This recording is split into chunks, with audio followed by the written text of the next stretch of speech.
Welcome dear students.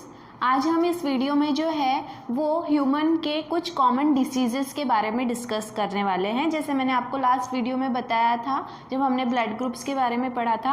अब जो है वो हमें इस चैप्टर में कई सारे ऐसे कॉमन डिसीजेस हैं जो हमें हमेशा देखने मिलते हैं, जो ह्यूमन बीइंग्स में कॉज होते हैं, वो देखना है। ठीक है, तो पहले हम उसका जो है वो इंट्रोडक्टरी पार्ट लेंगे और उसके बाद में फिर नंबर ऑफ डिसीजेस के बारे में वन बाय वन करके डिस्कस करेंगे। ठीक है ना, सबसे पहले देखो यहाँ पे डिसीज का जो है वो डेफिनेशन दिया हुआ है कि एक्चुअली डिसीज क्या है या डिसीज कंडीशन क्या है।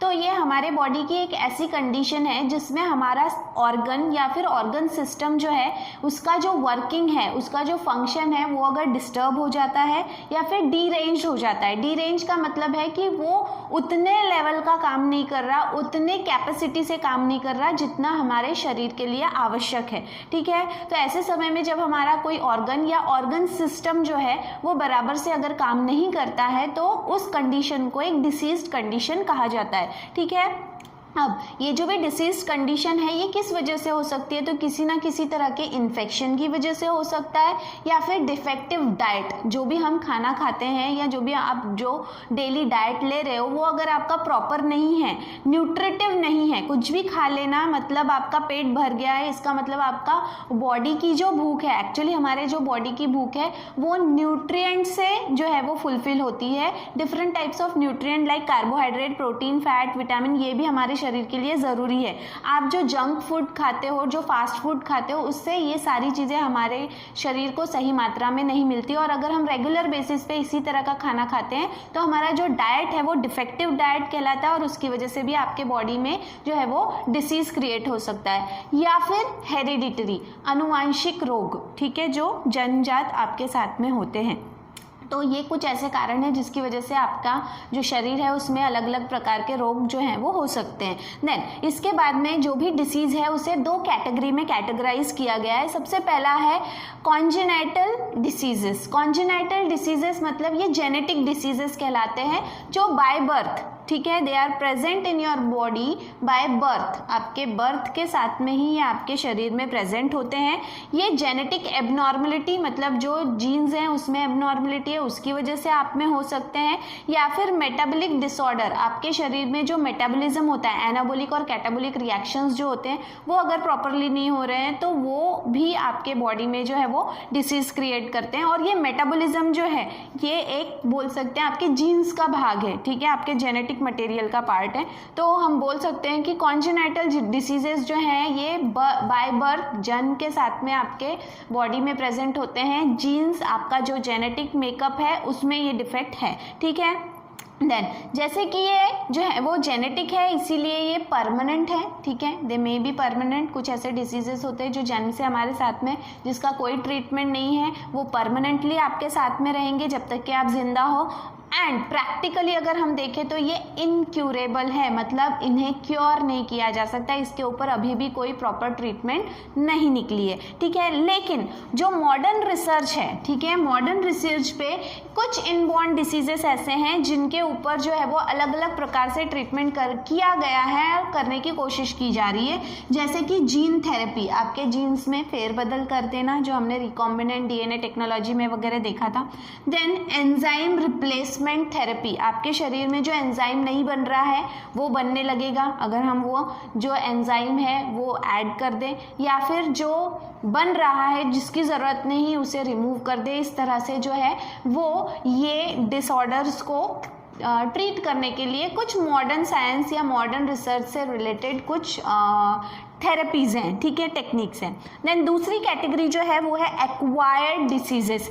एक्वायर्ड डिसीजेस जो हैं वो डेवलप होते हैं आफ्टर बर्थ। ठीक है, आपका जन्म होने के बाद में जो है वो आपके बॉडी जो है वो हासिल करती है इस तरह के डिसीजेस।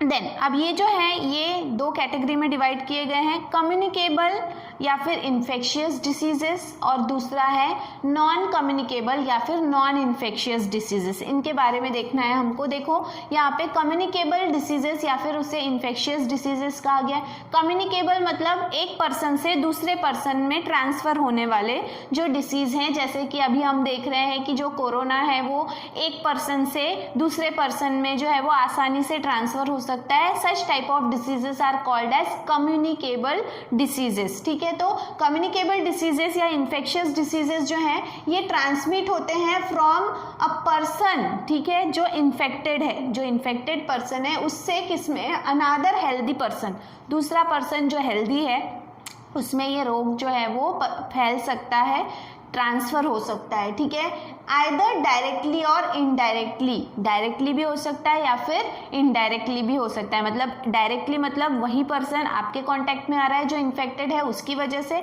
या फिर इनडायरेक्टली मतलब कोई और दूसरा वेक्टर, माध्यम जो आपके कांटेक्ट में आ रहा है या आपने उसकी इस्तेमाल की हुई चीज़ अगर आप इस्तेमाल कर रहे हो तो इसे हम इनडायरेक्ट मोड कहेंगे। ठीक है, तो कम्युनिकेबल डिसीज जो है वो एक से दूसरे में होने वाला डिसीज है। देन दूसरा है नॉन कम्युनिकेबल या फिर non infectious disease.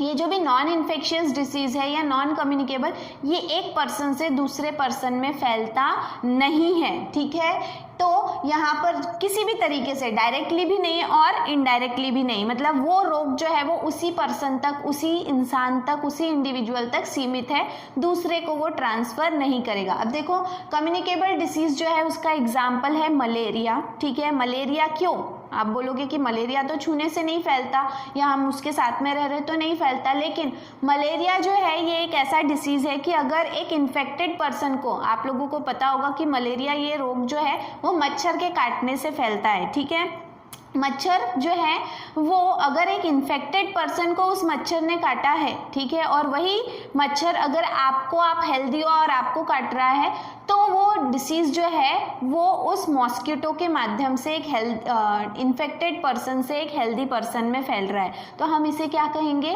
Communicable. Direct contact से नहीं फैल रहा है, लेकिन कौन से कॉन्टैक्ट से फैल रहा है, इनडायरेक्टली ये फैल रहा है, इसीलिए इसे कम्युनिकेबल डिसीज कहा गया है। ठीक है, वही नॉन कम्युनिकेबल डिसीज जो है इसका एग्जाम्पल है कैंसर। ठीक है, कैंसर जो है जिस पर्सन को होता है उस पर्सन के साथ अगर आप रोज रहते हो, चाहे उसका काटा हुआ मच्छर आपको काटता है, आप उसके साथ में खाना खाते हो, किसी भी तरीके से जो है वो ये डिसीज उसी पर्सन तक स्ट्रिक्टली लिमिटेड है, उसकी वजह से वो डिसीज कभी भी आपको होगा नहीं। ठीक है, तो ये जो है ये नॉन कम्युनिकेबल या फिर नॉन इन्फेक्शियस डिसीज है। ठीक है, तो जो भी डिसीज हैं ये एक्वायर्ड डिसीज जो जन्म के बाद में हमें हो सकते हैं, होते हैं, वो जो है वो या तो कम्युनिकेबल होते हैं या फिर नॉन कम्युनिकेबल होते हैं। देन इसके बाद में यहाँ पे कुछ पॉइंट्स हैं जो दिए गए हैं, जैसे कि कम्युनिकेबल डिसीजेस जो हैं वो किसी ना किसी पैथोजन, किसी ना किसी माध्यम से जो है वो फैल सकते हैं। कौन कौन से माध्यम हैं, वायरसेस हो सकते हैं, बैक्टीरियाज हो सकते हैं, फंजाई, हेलमेंथ या हेलमेंथ वर्म्स। ठीक है, तो वायरसेस तो आपको पता ही है, बैक्टीरिया भी आपको पता है, फंगस भी आपको पता है, हेलमेंथ वर्म्स आप लोगों ने जो है वो 11th स्टैंडर्ड में आप लोगों ने जो है वो क्लासिफिकेशन ऑफ एनिमल्स पढ़ा है, उसमें आपने हेलमेंथिस ये पढ़ा होगा।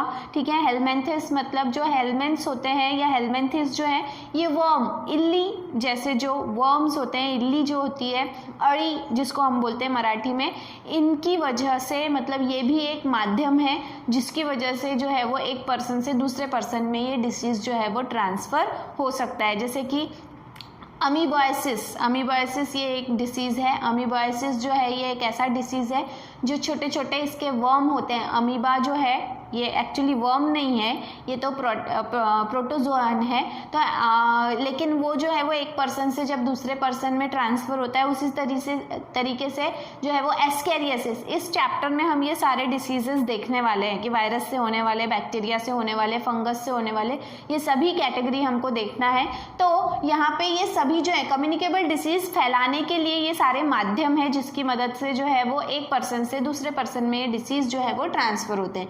देन देन मैनी पैथोजेंस, जो दूसरे बोल सकते हैं हम कि वेक्टर्स जो हैं जिन्हें पहुंचाने का काम करते हैं हमारे बॉडी तक, ठीक है, वो जो है ये पैरासाइट्स होते हैं। ज़्यादातर जो पैथोजेंस हैं जो वेक्टर का काम करते हैं, मतलब एक पर्सन से दूसरे पर्सन में रोगों को ट्रांसफ़र करने का, पहुंचाने का जो काम करते हैं, वो ज़्यादातर क्या होते हैं, पैरासाइट्स होते हैं। पैरासाइट मतलब होता है परजीवी। परजीवी मतलब जो पूरी तरह से दूसरे जीव के ऊपर निर्भर होता है, ना वो खुद का खाना बना सकता है, ना वो खुद का घर बना सकता है, वो पूरी तरह से किसके ऊपर डिपेंड रहता है, उस ऑर्गेनिज्म के ऊपर जिसके शरीर से वो जो है वो ये सारी चीज़ें प्राप्त करता है, ठीक है। अब जो भी ये पैरासाइट हैं, ये पैरासाइट या तो शरीर के अंदर रहेंगे या फिर शरीर के बाहर रहेंगे। On the basis of that ये जो भी पैरासाइट्स हैं ये दो टाइप के होते हैं। एक्टोपैरासाइट मतलब जो शरीर के ऊपर रहते हैं, बाहर रहते हैं, ठीक है,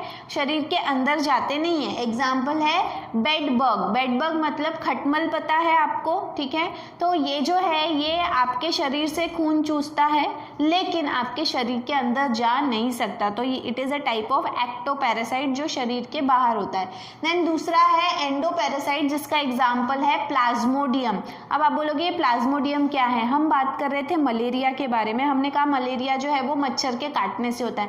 एक्चुअली मच्छर जो है, मॉस्किटो जो है वो एक माध्यम है, ठीक है, लेकिन मलेरिया जो है वो बेसिकली कौन कॉज करता है, वो प्लाज्मोडियम कॉज करता है, ठीक है। प्लाज्मोडियम क्या है, तो ये एक प्रोटिस्ट है, एक लोअर ऑर्गेनिज्म है जो खुद इधर उधर ट्रैवल नहीं कर सकता, इसीलिए उसने किसका माध्यम चुना है, मॉस्किटो को, ठीक है। तो ये जो भी प्लाज्मोडियम है ये आपके शरीर के अंदर जाता है और फिर उसके बाद में मलेरिया जो है वो आपके शरीर में फैलाता है, ठीक है। तो ये जो है वो शरीर के अंदर जा रहा है और डिसीज क्रिएट कर रहा है, इसलिए उसे क्या कहा गया है, एंडोपैरासाइट। एंडो मतलब इनसाइड, एक्टो मतलब आउटसाइड, ठीक है। जो भी पैरासाइट्स हैं ये दूसरे ऑर्गेनिज्म के ऊपर डिपेंड करते हैं और उसी के ऊपर जिंदा रहते हैं, ठीक है। ये दूसरे ऑर्गेनिज्म से जो है वो दे डिराइव इट्स न्यूट्रिशन, मतलब खाना पानी वहाँ से जो है वो डिराइव करते हैं फ्रॉम दैट होस्ट, जिसके ऊपर वो रहेंगे उसे होस्ट कहा जाता है, और वो खुद क्या कहलाते हैं, पैरासाइट। जैसे बताया दो टाइप के होते हैं, एक्टोपैरासाइट जो शरीर के बाहर रहते हैं, एंडोपैरासाइट जो शरीर के अंदर होते हैं, ठीक है। अब जैसे मैंने आपको बोला कि इस पर्टिकुलर टॉपिक में हमें कई सारे डिसीजेस देखना है, और जो पहला डिसीज है वो है मलेरिया, ठीक है। मलेरिया के बारे में आज हमको पूरा नहीं देखना है, लेकिन इस वीडियो में हम सिर्फ जो है वो मलेरिया का थोड़ा सा इंट्रोडक्शन लेंगे। जैसे मैंने आपको बताया कि मलेरिया जो है ये किसकी वजह से फैलता है, वेक्टर, एक माध्यम की वजह से। वो माध्यम कौन है, मॉस्किटो, इसीलिए उसे क्या कहा गया है, मॉस्किटो बॉर्न या फिर वेक्टर बॉर्न डिसीज, मतलब वेक्टर की वजह से ही ये फैलता है, अपने आप डायरेक्टली फैलता नहीं है, ठीक है। और वो वेक्टर जो है वो जो भी मॉस्किटो है वो उसे कौन मलेरिया कॉज करता है, तो वो है प्लाज्मोडियम। अभी जो बताया मैंने आपको कि मलेरिया मॉस्किटो की वजह से नहीं, जिस मॉस्किटो की बॉडी में प्लाज्मोडियम है और वो मॉस्किटो अगर आपको काट रहा है तो ही आपको मलेरिया होगा। यही कारण है कि हर मच्छर के काटने से आपको मलेरिया होता नहीं है, ठीक है। देन जो भी ये प्लाज्मोडियम है इसकी 4 स्पीशीज, इसकी 4 प्रजातियां पाई जाती हैं, ठीक है। कौन कौन सी हैं, सबसे पहला है प्लाज्मोडियम वाइवेक्स, पहला है प्लाज्मोडियम वाइवेक्स, दूसरा है प्लाज्मोडियम ओवेली, ठीक है, तीसरा है प्लाज्मोडियम मलेरी और चौथा है प्लाज्मोडियम फेल्सीपेरम।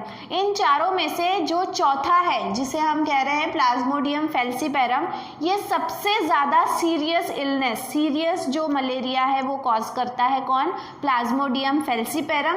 और इसके अलावा बाकी के जो 3 हैं ये जो है ये उतना सीरियस जो है वो डिसीज़ क्रिएट नहीं कर सकते, बहुत कम समय में जो है। एंड क्या बोला है, while others are rarely fatal, fatal का मतलब जानलेवा जो साबित होते हैं। ये 3 जो हैं वो उतने ज़्यादा जानलेवा साबित नहीं होते, बहुत कम केसेस में इनकी वजह से जाने जाती है। लेकिन मलेरिया में सबसे ज़्यादा जाने जब जाती है तो उस समय में जो डिसीज़ कॉज करने वाला एजेंट है वो है प्लाज्मोडियम फेल्सीपेरम, जो एक सीरियस मलेरिया क्रिएट क्रिएट करता है आपके शरीर में, ठीक है। So on the basis of the species there are 4 types of malaria, और इन्हीं 4 प्रकार की प्रजातियों के ऊपर जो है वो 4 प्रकार के मलेरिया होते हैं, ठीक है। सो ये 4 प्रजातियां हैं जो मलेरिया कॉज करती हैं, जिसमें से Plasmodium falciparum is the dangerous one. बाकी के 3 जो हैं वो भी डेंजर हैं, लेकिन उतने ज़्यादा डेंजर नहीं है कि आपकी जान चली जाए। They can be treated at